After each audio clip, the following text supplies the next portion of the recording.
Career Club LinkedIn Live event with Dr. Andy Garrett.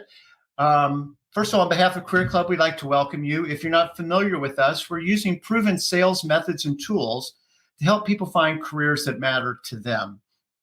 And you're welcome to follow us on LinkedIn, career.club. You can follow me. I'd encourage you to connect with me on LinkedIn. We're publishing content all the time around career-oriented issues, leadership, things like that, and would love to make sure that you've got access to that. This is a live event, so we would welcome you to chime in. Let us know where you might be listening in from. Please do ask questions, or if you have comments as we go. These events are for you, and we want to make sure that if you have any questions or comments, that we try and find the time to address them as we go. While we're at it, I want to make sure that I thank my colleagues, Joey and Heather, who are the magic behind the scenes of making these events happen. So guys, thank you so much. And with that, I would like to welcome our guest, Dr. Andy Garrett. Andy, welcome. Hello. Welcome. You're supposed to say welcome. I was supposed to say thank you. Really excited to be here. No, awesome. So where are you calling in from today, Andy? Where are you based? So I am in Newport Beach, California. That's where I live, got my private practice, and I'm enjoying a friend of mine says that, he has a thing on gratitude. And he said there's nobody more grateful than the person who takes the first sip of coffee in the morning. So I'm just feeling very grateful with my cup of coffee here. I think my wife is grateful after I've had my first sip of coffee. True, see, great. Now I'm on my way to becoming a human. So today's topic is around layoffs. And, that's really kind of been dominating the news, I would say, for probably the past couple of months.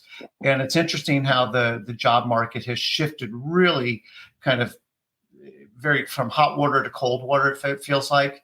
And, companies that were blowing and going not very long ago are all of a sudden, letting go of fairly large amounts of colleagues. And you and I have collaborated together with some of those affected folks, and I think we're going to talk a lot about that. But today's theme is basically around you don't have to lose your mind just because you lost your job. And you're a clinical psychologist, so just folks have a little bit of an idea of your background. Andy, do you mind sharing that with them? Yeah, absolutely. So as you mentioned, I'm a clinical psychologist. I have a doctorate in clinical psychology. I've been in private practice or had my own practice for the past 8 years now, but have been in practice working with clients for almost 20 years, and have gotten a chance to, really work with people. My area of specialty is in identity and understanding what really makes someone who they are, the core, the essence, drilling down on what, the biggest priorities people have, their core values, understanding what motivates people, that really reinforces kind of their highest level of motivation, understanding their strengths. So they have strategies and how that they approach daily challenges and adversity. So they feel like they have a clear sense of purpose. They have coherence in how they handle things. So it's interesting on how something like a job layoff, can really rile somebody at the identity level. I think being able to address it through the lens of creating more a secure sense of who you are, having strategies that fit, kind of using your best strengths can be a great way to respond to the uncertainty that happens in a layoff.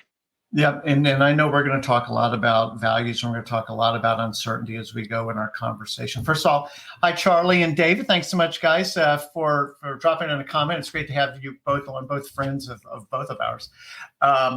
If for people who are listening, either live or later, you may recognize Andy's name because Andy is our first, if I can say this right, second time guest. You were on a few months ago, Andy, when we were talking about work-life integration. And so clearly some of those same themes will be applying.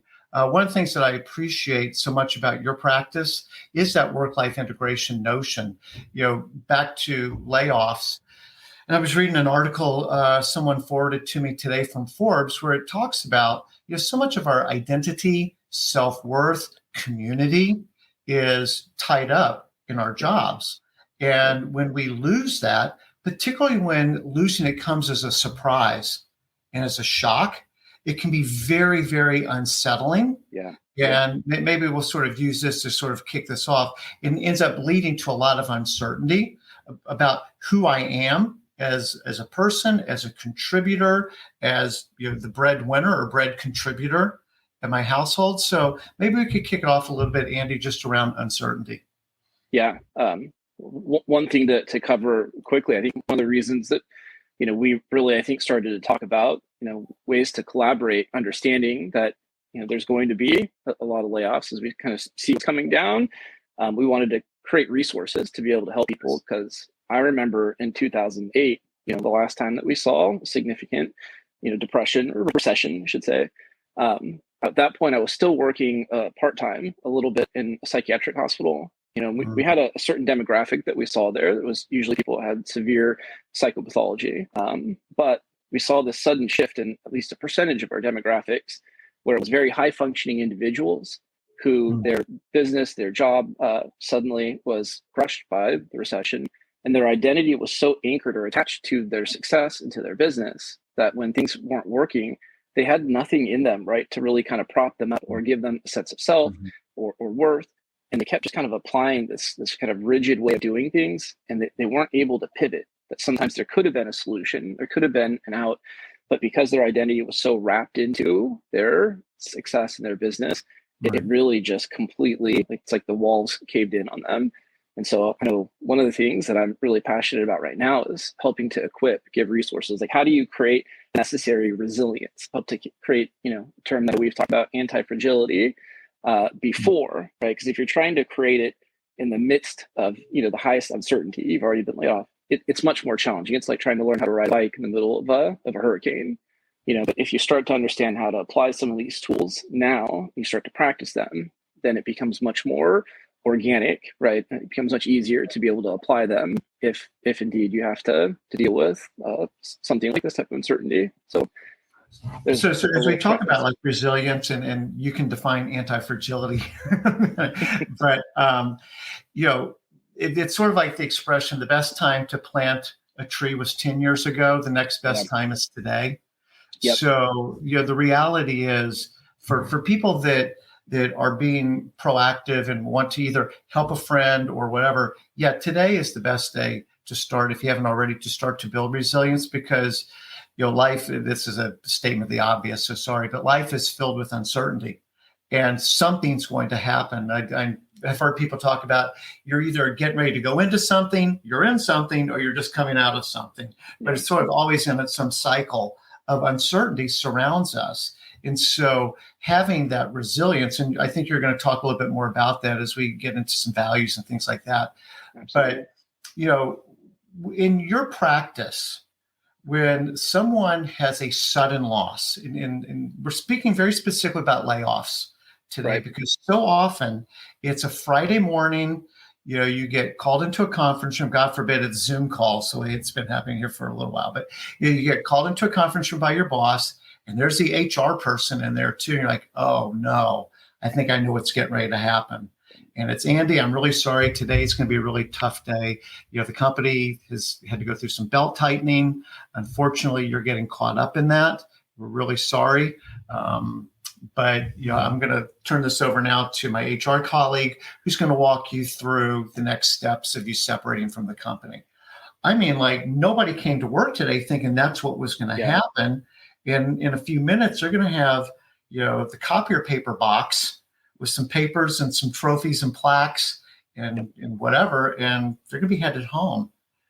Can you talk about where you see people kind of coming from in that state? I mean, as you're describing that, right, it's almost like I'm, remembering a time where that certainly happened to me, and it feels like the wind's taken out of you, right? It can really feel like a gut punch. And I think very quickly your mind starts to get flooded with, as we said, that sense of uncertainty, right? It's just projecting into this unknown. And unfortunately, a lot of times we project into that all the worst case scenarios. We start to imagine, what if I can't find anything? And there's also a lot of questions that our brains are just like meaning-seeking organisms. We want to understand things. And so we start to ask questions like, why did this happen to me? And even sometimes when we're given an answer, right, there's still a tendency to start to poke. A lot of times that the answers for why tend to be very self-destructive. Maybe I wasn't as good as I thought. I mean, it can be filled in with a whole bunch of answers around there that just gets you to start to question the value you had to the company, your skills, your strengths, things like that, things that really do cut to the core identity. And so that uncertainty, we know uncertainty is really the greatest cause of anxiety, stress, right? You ratchet up the degree of uncertainty high enough, and it can really become debilitating. The brain goes into essentially survival mode. You get kind of tunnel vision where it's hard to think of anything else but what you're struggling with. You get the physical sensations that go along with it, and it shuts down your ability to effectively problem solve, right? Your emotions and thinking gets very rigid. And so that, at that point, I know I talk a lot about thriving, and that's really what my business is about, is helping. But thriving is really not even on the table at that point, right? And it's hard to thrive when you are so flooded with that sense of uncertainty that you're just trying to survive. You're just trying to kind of get through. However, there's certainly a response, and we know like uncertainty can show up in a variety of ways. So even with the job loss, there's the uncertainty of, where will my next job come from? There's financial uncertainty. There's, potentially family uncertainty. How's this going to affect my spouse, my kids? So it really isn't just, necessarily isolated to the experience of the job, but it can start to filter. And we know through research that the most debilitating form of uncertainty is what we call self-uncertainty, right? And that's really where it does cut to that core, that sense of like, because you can't escape your own head and yourself, and when that sense of self-uncertainty kicks in, it essentially is kind of this gnawing sense of, questioning your worth, where does your value come from? And we know that it feels so overwhelming that we feel this urge to try and resolve it. If we don't have the answers within us, right, we start looking outside, and there's just a whole host of negative consequences to that experience. So part of, I know what we've tried to do and what I work on is helping to resolve, especially that fundamental level of self-uncertainty. It's amazing when you can create a secure foundation there, how empowering it is to rise above any other type of uncertainty that you might be experiencing. Yes. Yeah. So I think one of the things that I want to make sure that we're communicating with listeners is that if you're feeling some of the things that Andy is describing, it's normal. You were sharing with me previously that, part of the way that our brains are wired is to look for danger. And so that kind of negative bent is that there's a naturalness to, kind of going negative on things. But just because it's natural and just because it's normal doesn't mean we need to stay in that place.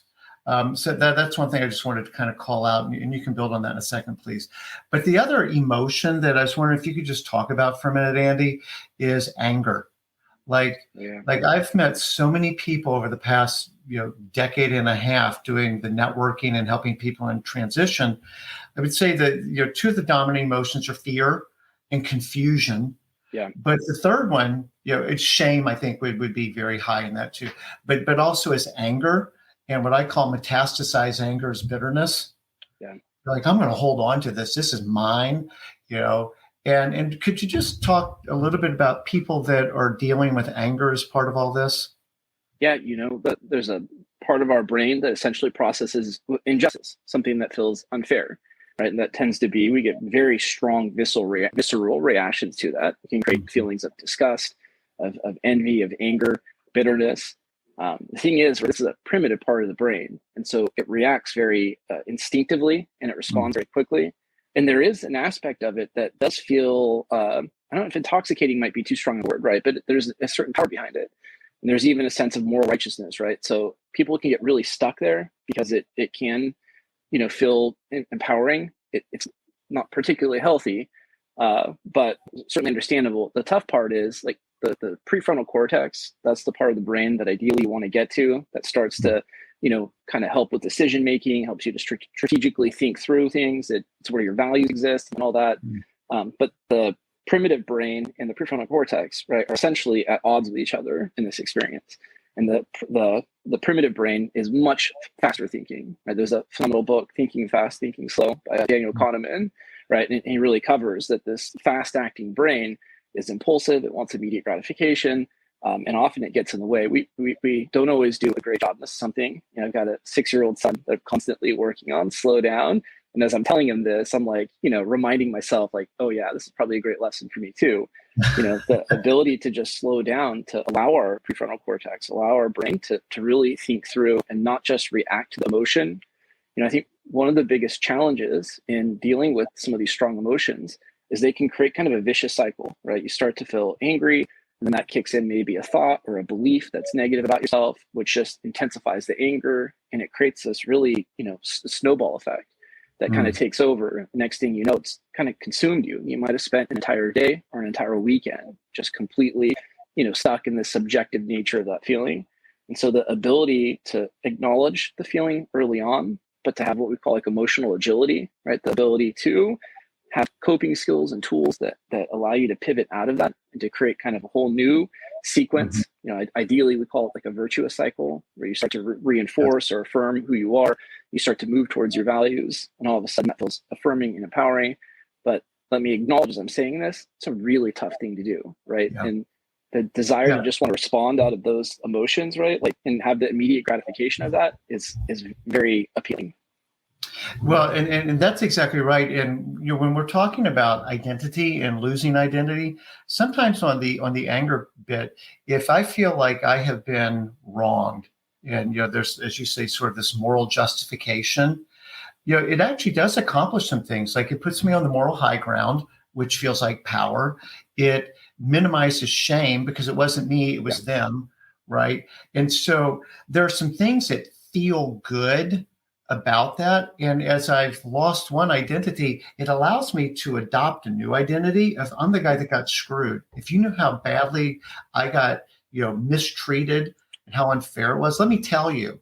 And I hear this a lot in networking, where, Jim, tell me about yourself. Well, I was there, and I was there for 17 years and blah, blah, blah, blah, blah. And then the new boss came in, and I wasn't his guy or her gal, and, how terrible it all was.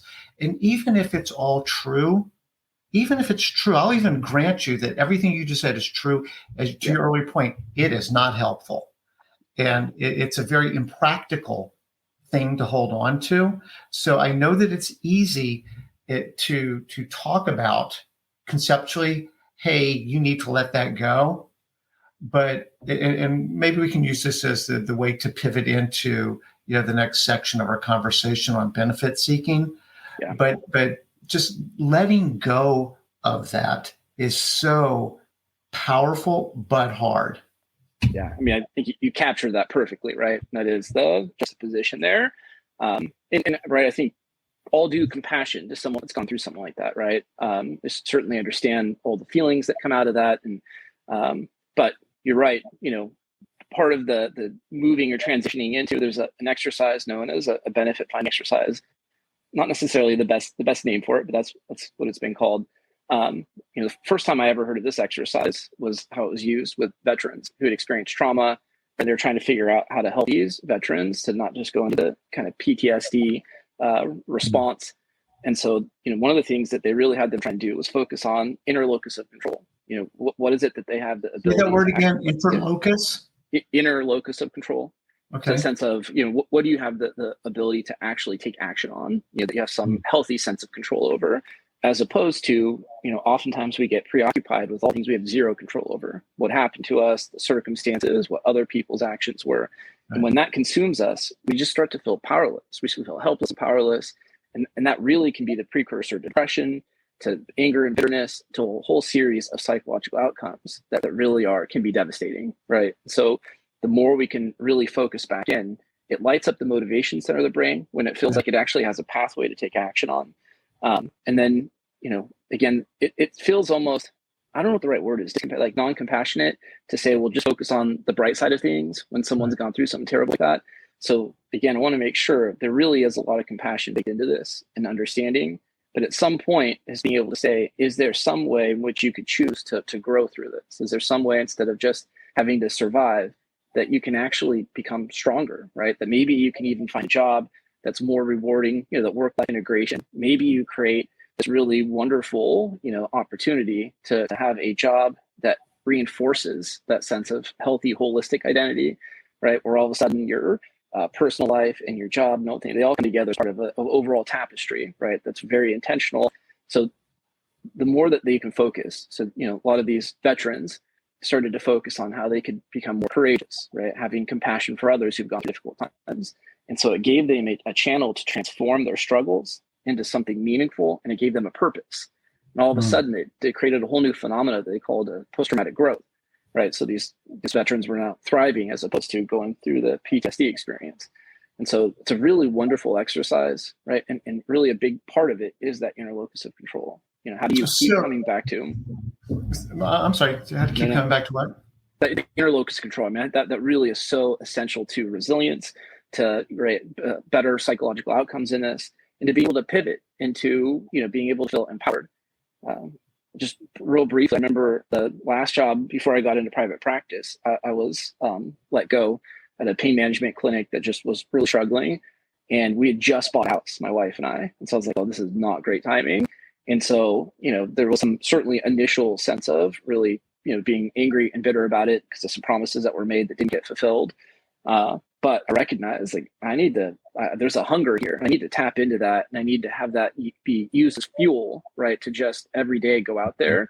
So I was fortunate that, I was able to find an opportunity pretty quickly, but I kept focusing on what can I control? What can I take actions on? And from day to day, there was times where the old tapes, right? Old thoughts would try to hijack me, but I just had to keep coming back to, well, I can make 3 more phone calls today, right? I can do a little bit more. And that's what helped me to stay motivated to eventually find an opportunity.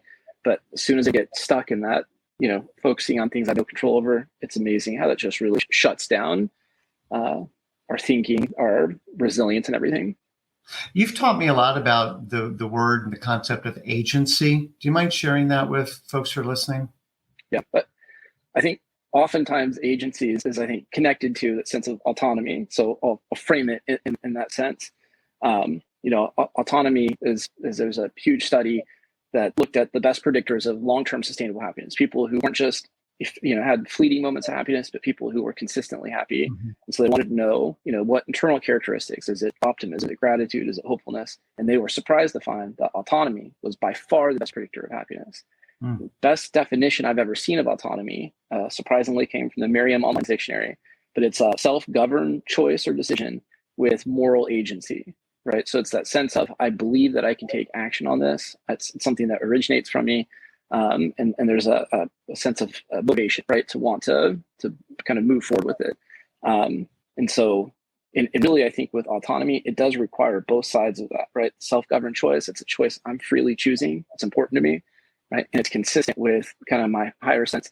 I know a lot of people that say that independence, freedom, autonomy is their most important value, but the way they exercise it is, you can't tell me what to do, right? It's very reactionary. It's very, and I think one of my greatest examples, I think there's some people who appreciate a reference to Viktor Frankl, but he's to me the best example of autonomy. He was in 5 different Nazi concentration camps, right? His mom was killed, his dad was killed, his wife was killed. He was tortured, starved, and yet he was able to find, in the midst of the worst possible circumstances, environment, he was able to find a sense of agency. He found autonomy, right? Happiness, purpose, and meaning, because he realized, he was a psychiatrist, that he could still serve others. He could find a higher good, even as he was being triggered every day, right, with just horrible treatment. He was able to find a way to serve others, right, to use his unique skill sets in ways that felt very meaningful. And that gives you a freedom, right, when you're able to find that in any circumstances, that is almost unlimited. It is incredibly liberating. And I think a very important thing to find situations like this. Let me ready to get reinforced. Tough to do. No. I mean, you had me at Viktor Frankl. That's how we originally connected. Yeah. I heard you speaking somewhere else, and I'm like, oh, if he's doing Viktor Frankl. So for anybody who doesn't know Viktor Frankl, the book is Man's Search for Meaning, and it's extremely compelling. That's the best way I can say it. So thinking about it, let's kind of keep this in the context of a layoff. So I've lost my job, acknowledging that there's a lot of uncertainty here. And I need to kind of work through some things, and it's genuinely uncertain. I mean, nobody's got a crystal ball. I don't know right this minute, where my next job is going to be.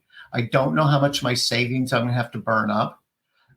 Maybe I got a 3-month severance or, some severance, and like that's as much financial runway as I have. So I think we can all agree that the uncertainty is real. Yeah. Right. Oh, yeah. So as you take on a client and we move into the benefit finding area of this, how do you walk people through, or can you think of an example of a client that you've worked with, obviously, completely anonymized, but, an example of like how somebody kind of moved from just being stuck in uncertainty, and then how a benefit finding exercise helped create a path through some of that uncertainty? Yeah, it's a great question. So much of this is really, again, just around the narrative the meaning that you're applying to what happened. And so there's someone that I worked with who initially their mindset was, I'm just going to get through this. And it was very much a survival instinct. I'm going to grind and kind of grit my way through this. But as going through this exercise, their narrative changed, and the meaning they assigned to it is that I want to grow through this. Now, again, sometimes you have to keep coming back to reinforce that narrative. It'd be awesome if you just did the exercise once and it forever transformed your internal narrative into a very empowering. That's usually not the case. I've done this exercise numerous times myself, and oftentimes I have to go through it multiple times to really internalize, that kind of the narrative that's much more empowering. But it was amazing the transition, right? Or the transformation, I should say, that took place, and just that slight getting through it to growing through it, right? And how one was very empowering, and one helped this person to be able to access strengths and resources that the getting through it certainly didn't inspire. Yeah, we haven't really, I don't think we've talked about this before, but you sparked this idea of kind of like, one is energy sapping and one is energy giving. Yep. And I don't mean that in the crystal's sense of energy and stuff, but like if I'm just trying to grit through something, like, okay, like, come on, one more step, you can do this, like, don't quit. Okay, that's fine and good and necessary. I'm a huge believer in persistence and, don't quit. But on the other hand, when you are energized by something and like, hey, I'm going to be better for this, and there's some good I want to go chase this thing down and see if I can go grab a hold of something that's going to be good for me. There's a lot more energy associated with that than, come on, Bob, you can take one more step. You got it, buddy. Here we go. Yeah, so true. I mean, think from a sense of autonomy. I mean, who wants to get through things, right? That sense of choice. That's not exactly a choice that is, sounds inspiring, but to grow through something, that certainly sounds much more appealing. And again, we know the way the motivation center of the brain works is that tends to light that mood. It feels like a challenge, right? It feels like a meaningful, worthwhile challenge to pursue. And so that tends to, you're using your brain anatomy or physiology in your favor that way, as opposed to, having to work through all this internal resistance that you'll have when you're just trying to get through something. So maybe this is a good time to bring up your 50-cent word of anti-fragile, right? Because that is moving past treading water, gritting your teeth, just trying to hang on, and maybe moving into from survival to thriving. Yeah. Do you mind explaining the concept of anti-fragility for listeners? Yeah, it's kind of a paradigm shift, right? From this idea of resilience, which is certainly, I think, a great concept about getting through things. It's more than surviving, but it's kind of like being able to get through and eventually coming out the other end, finding grit, finding strength through your adversity. Anti-fragility is really more about that difficult moments. Adversity actually makes you stronger, right? And so you're experiencing through the lens of, hey, this is difficult, but I'm going to tap into resources and it's only going to strengthen me, right? I'm going to find a sense of purpose. I'm going to build more, whatever character strengths this might pull out of me. And the truth is, right, many of the people I know who are the most successful individuals that I've ever worked with, their story really is one of anti-fragility, right? It's they experienced a lot of adversity, whether it was in childhood or early in their career. As a byproduct of that, they created guiding principles, the mindset, right, and character strengths that became the foundation of their success. And so it's amazing when you can start to internalize that mindset and recognize that, yes, maybe I didn't choose to go through this, but I can choose to get stronger. I can choose to grow through this, and how empowering that can be. Well, one of the things that this is going to be the non-clinical way of saying something, but that we'll talk a lot with clients about is every day, every moment of every day, you have two choices, always, how my attitude and my actions. Yeah. Well, that covers a lot of geography. That covers a lot of geography. But on the attitude piece, and maybe we can kind of move into values from here. On the attitude piece, again, I do not want to give short shrift to like really under a heavy load. And I might feel that I'm too old, too young. I don't know enough about this. I know too much about something nobody cares about anymore, like whatever it is. But as you think about, attitude and maybe using this as a growing stronger opportunity, I'm going to come out of this a better, healthier, stronger person. One of the things that I have seen you do with clients that I think is amazing, and I'll use your word from earlier, transformational, is one of the benefits of losing your job is it presses the pause button. And all the busyness of conference calls and commuting and whatever it is that your job entails gets put on pause. And all of a sudden, you've got time to do some thinking about things that you really haven't taken the time or even thought to take the time to do.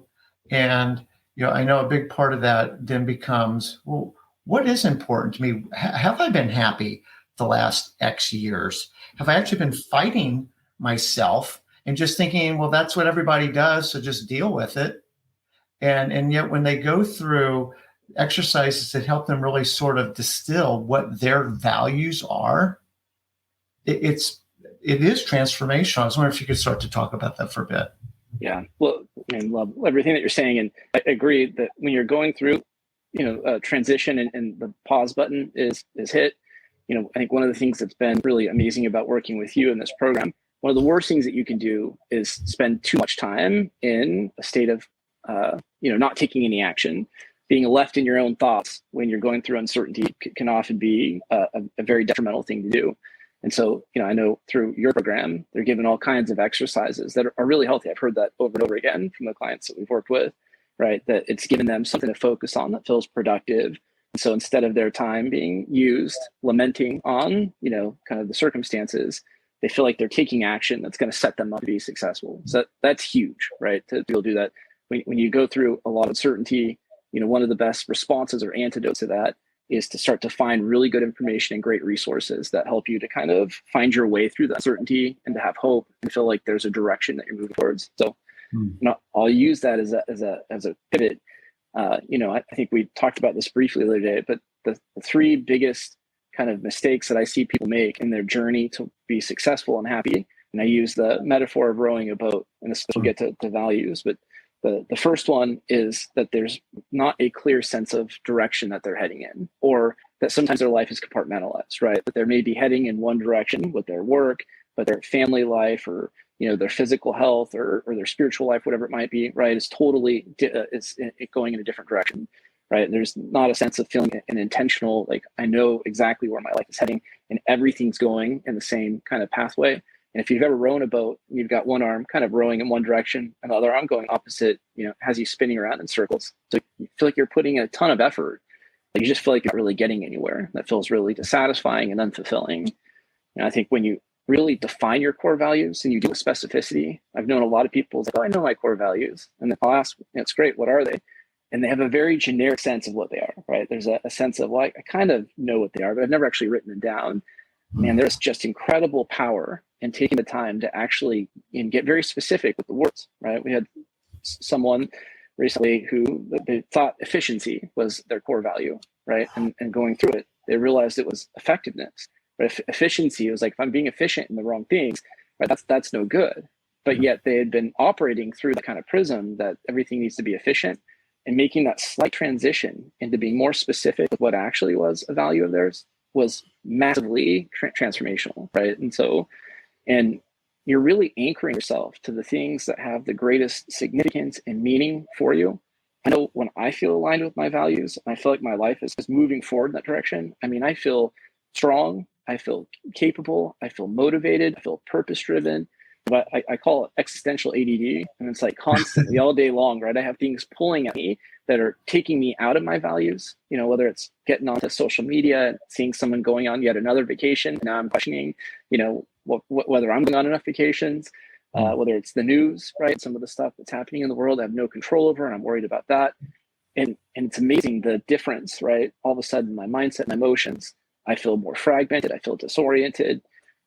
So the ability to keep coming back to those values and have them be what's driving you and pushing you forward through this is incredible. So, so real quick, David's asked a question here. I just wanted to kind of jump in for half of a second. So, talking about the change that takes place in one's social network when you're terminated or lose your job. Just David, from what I've seen, and there's actually, I want to say there's an article in the Wall Street Journal or something I was reading here just in the past couple of days. People are becoming much more transparent about it. And we've actually got a client who I thought did a wonderful job of using social media, LinkedIn in this case, to talk about, and this is a benefit finding kind of thing, they were taking some time to do some reading that they haven't done in a long time. They're reading an Adam Grant book. And they put in there, hey, while I'm, in pursuit of my next great career opportunity, I've been taking the time to catch up on some reading I've been meaning to do. One of the books I've been reading is Adam Grant's, whichever one it was. And, a couple of things that really stood out to me were X and Y. And I'm finding those very helpful, as I evaluate where I want to go next. He got like 4,000 impressions. And this is somebody who never posts on LinkedIn. And all of a sudden, people in his network started coming out of the woodwork like, John, didn't know that you were leaving. Hey, would love to reconnect with you. Hey, we're actually might have something that'd be a fit for you. And it turned out to be a very positive thing for him. What I do think is not cool is, and this gets very much into what we were talking about earlier, is when people are venting online. And they're complaining. And again, it kind of feels good to throw a rock at the old company and the old situation. And I'll show those guys, but it's highly ineffective. So, where people are being vulnerable, transparent about their situation, but casting it in a hopeful light, I'm just watching their social network run to them to want to help. That's so great. I'll throw in that I think it's helpful just, using, I think, some of the values and some of the clients that we've worked with together. I think it does a great job of helping to direct to where that social network, right? So even as you're looking for what job I want to take on next, when you're clear with your values, I think it helps your decision-making process, right? So that you're filtering through. A lot of times, some of the unhappiness that you might have experienced in the previous job was often because there was an incompatibility with values, right? There was a sense of not feeling aligned. And that's always going to create conflict. It's always going to create, some inner stress when you feel misaligned there.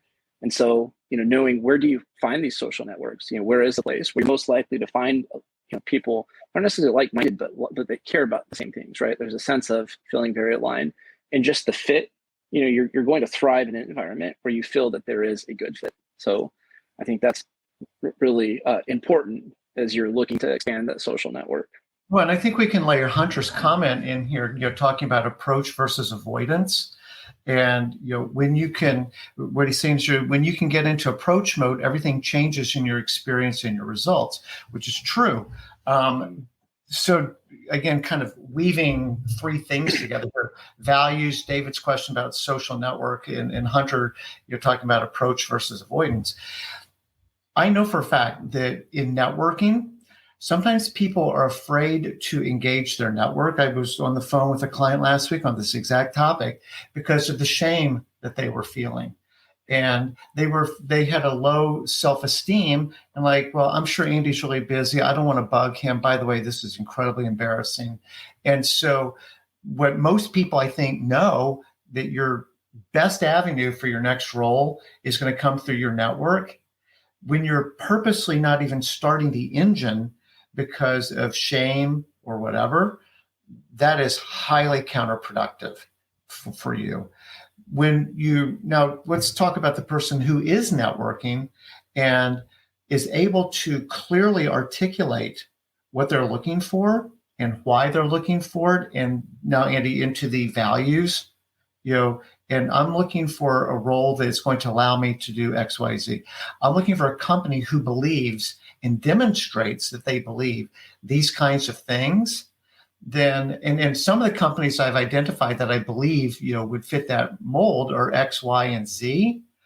Oh my gosh, it's like step change increase in the effectiveness, not the efficiency, the effectiveness of your networking, because you're actually, one, showing some self-awareness. Two is you're able to actually articulate it. And then three is it enables the person that you're speaking with to help you more, because you're telling them, hey, I'm looking to see if you know how to get from here to there. And if you don't know where there is, I guarantee you they don't know the way there. So, yeah, I think this is really interesting how some of the comments and what you're talking about values, this is very integrated. Yeah. I love what you're saying, right? I think if you're in an interview and you're clear on what your values are, right? It's kind of like raising a flag in a sense to see, or both saluting. I don't know, might not be the best metaphor, but it's what came to mind right now. And so I think the idea, if there's a fit, right, is to be much more clear. And if I'm interviewing someone and someone's articulating their values, they know what's most important to them, and it aligns with what we care about as a company. I mean, that's like oh yeah, right? This is, yes. So I think it increases, as you said, the effectiveness and the efficiency of the entire process. And you feel like you have a strategy, right? I think part of having a really secure sense of identity is there's a self-strategy, right? You understand who you are, and so you apply measures, you apply strengths, right? You're moving forward in a way that reinforces who you are. I want to, obviously I'm a huge believer in getting professional support in these kinds of things. But I want to be sensitive to people that just might be feeling a lot of financial pressure or aren't all the way ready to, book an appointment with somebody. What are some tools or approaches someone might take to help them start to distill through their values and get more clarity on that? Yeah, there are certainly free values assessments that you can find online. I wish I had a specific link to be able to send. We've got an assessment. Certainly, if someone really is in a place where they need something like that, happy to share that with someone. But I think being able to find some place, there's different values assessment measurements out there, right? I know there's ones where you take a test and then it sends you, here's your results based off your responses.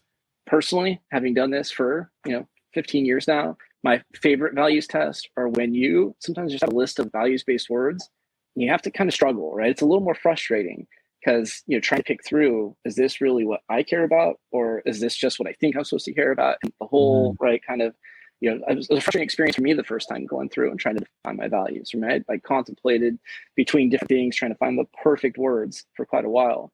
But when you're able to find words that really are very specific and meaningful to you, it's much different than when a test comes back and maybe uses a word that might actually be accurate, but you don't resonate, right? That word doesn't really fit. And so you kind of reject sometimes the findings of that. So I think there's just something about needing to be able to identify, what are those words, and then really to know what they mean to you and why are they important. It's like the really developing deep roots or anchor to who you are, right? And what motivates you and what brings you the greatest fulfillment. So I would highly encourage that there's some great free resources that you can find. Once you are able to define whatever those, ideally try and keep it to about 5 values. I've had people who come, they're like, oh, I've done values work. And then they show me a list of like 25 values. That really is impractical, right? Because you're needing to pull these up in real time when you're going through difficult moments, when you're having to prioritize, and making decisions, how you respond to things. And when you've got 25 values, it's just overwhelming, right? It's too much to pull from. But when you've got 5 or 3 or 6 or whatever that is, it's much more practical to be able to use that. That really influences how you respond to difficult moments, how you celebrate, and everything. So, and once you've defined ideally about 5 core values, if you can write down what they mean to you, so define them, and write down why they're important, that's the gold, right? And then if you can then say, well, how do I want this to show up in my day-to-day life? And there's literally a 10-minute journaling exercise where that's just all you do. This is what this value means to me. This is why it's important. And this is how I want this to show up whatever I'm going through right now. It might be the most powerful psychological intervention that's ever been studied. I know that's a bold claim, but it actually isn't coming from me. It's coming from Dr. Kelly McGonigal at Stanford in one of her great books. and the list of benefits that you get from doing this exercise is really astounding, right? You feel more, your job performance goes up, you feel stronger, more capable, you spend less time ruminating, which I mean, that alone had me, right? Less time ruminating is enough for me to do the exercise. So if we thought about just a this is unfair to you, but like a quote prototypical, kind of a client who's got her 3 to 5 values, whatever those might be, right? And they're all individualized. There's not a right and a wrong. There's yours. How do you practically take that into a job search? How do you, whether it's identifying the kind of role? So again, just think of like kind of a typical client or just somebody in particular. How do I take that into figuring out what I want to do next? One. And then two is, how do I figure out if there's really alignment from the company side? Yeah, it's a great question. And that can be a little tricky. Obviously you can do a little research, right? Look at the company. Do they have their values posted? But we know lots of companies that have values posted. But that's the difference between a company and maybe the reputation that they want to get out and a company's identity, right? Your identity is who you really are. It's like what you actually practice and believe in. And so that sometimes can require, if there's a way to be able to have a conversation with someone that works there. I know there's websites, is it Glassdoor? I think there's one, right, where you can sometimes see reviews. I don't know. Yeah. I haven't gone on there much to read, so I don't know if it's mostly people that have left the company or are now leaving angry reviews or not. But you want to get a sense of what they actually practice, right? What is the sense of how they treat their employees? Mm-hmm. So I think that's really important. And I think being able to, again, to articulate your values to whoever's interviewing you, and in that process, I think even sometimes watching how they respond to that and being able to have a conversation of asking them, how is it that you practice your values, right? I think it's a great question. What are some of the ways in which you're intentional about applying these? It kind of flips the script a little bit too. I think a lot of times in an interview, it's like we feel like we're put on the spot. We've got to perform. We're trying to earn their approval. I think when you go in there with the sense of, well, I know what's important to me and I know my worth, it kind of puts you in a position where it's like, well, is this a good fit for me, right? And because it's a two-way thing. Like, this shouldn't just be, I'm trying to get approval for a job that might be a terrible fit for me. Instead, you're going into it with a sense of a selection criteria, right? And it helps you to be much more empowered in how you approach that. Larry Rosen, thanks for the call out on Fishbowl as well as another source to go get company feedback. I know that like integrity would be like a really, I think, common one that I hear. Integrity is really important to me. My belief is that it's an easy one to claim. It's a harder one to prove. And the only time that integrity really comes to the fore is when there's a situation, right? And now I have to make a choice based on my value. And so, I do another podcast called Cool Companies You Should Know. And we talk with founders or the leaders of the company about, what's the company culture like? What are the values that you guys would espouse? And, very often I will then ask them, well, can you give me an example Love that. of when, you guys, really your integrity was called into question and how you guys actually lived out that value. I remember we had one, and it was something along the lines of prioritizing relationships over profitability. I'm like, that's really interesting. Like, can you give me an example of when you guys did that? And eventually kind of pulled a little bit of a rabbit out of a hat. But again, these are easy things to have posters on the wall about, and to put in, statements about XYZ on the website or wherever. But, just really kind of directly asking, you guys talk a lot about respect. In your career here, where have you seen respect really, be extended to you, particularly if you were holding an unpopular view or doing something that may not have been in the main, yet you were treated with respect?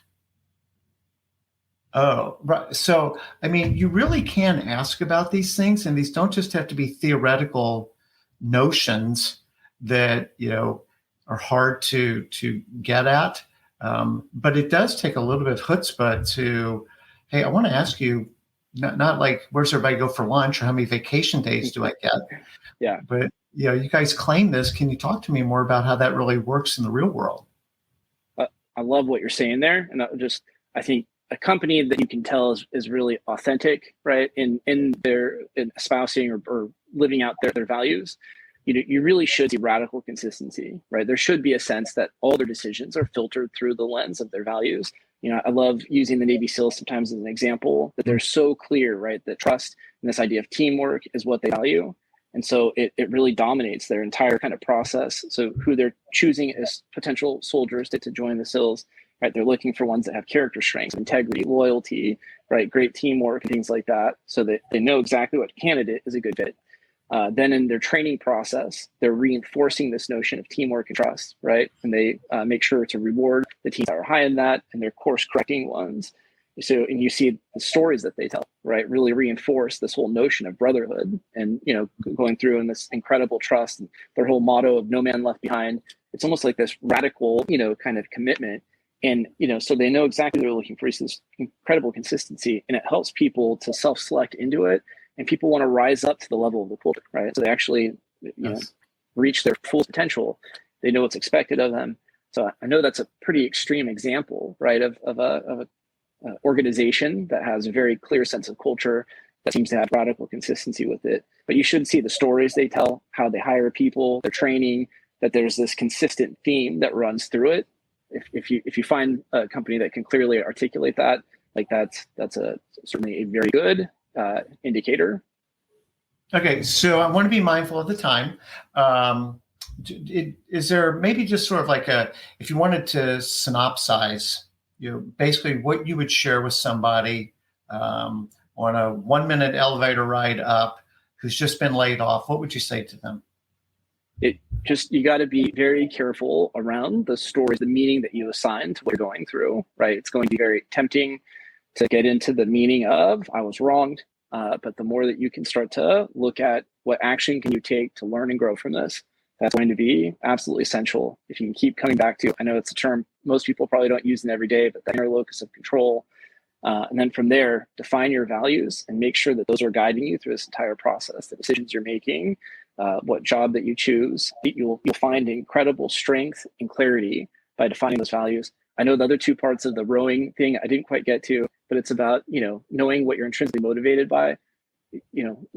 Robert Greene, who's written amazing books around power, mastery, all these things. So the people that are most successful, usually they're excited about the choices they make. There's a sense that their work, their life, there's an excitement for it. And yet we often choose jobs or we choose things that are a poor fit, right? It's like we're not motivated. We feel like we're the hamster on the wheel. And then we have to work through all this resistance just to try and be motivated to do things. So, and then knowing what our strengths are and having an actual strategy for how to apply them to get the greatest leverage out of them. You put those three things together, and I think the likelihood that you get through this and not just, again, get through, but that you grow through it and you find a really great, way to pivot, that you come out of it in a much better place is extremely high.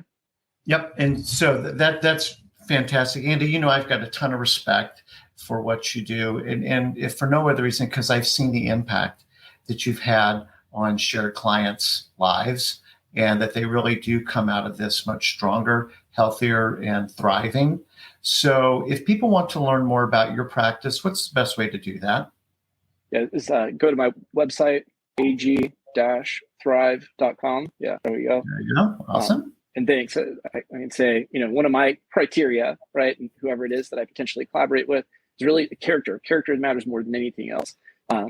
Bob has that. He's a unicorn in that sense that he is both extremely intelligent, gifted, but he really cares, right? Like the sense of the people you work with, your character is fantastic. So just wanted to return that. It's been a great privilege to have done a little bit of work with you. Well, thank you. I think that's why we get on Wells, because we do have shared values and a shared why. So that's cool. Well, I want to thank everybody for joining us today.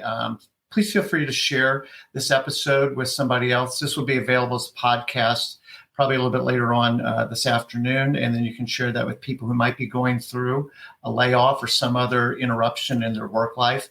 If you think this would be helpful, please feel free. That's why we're doing this, is to provide resources to people.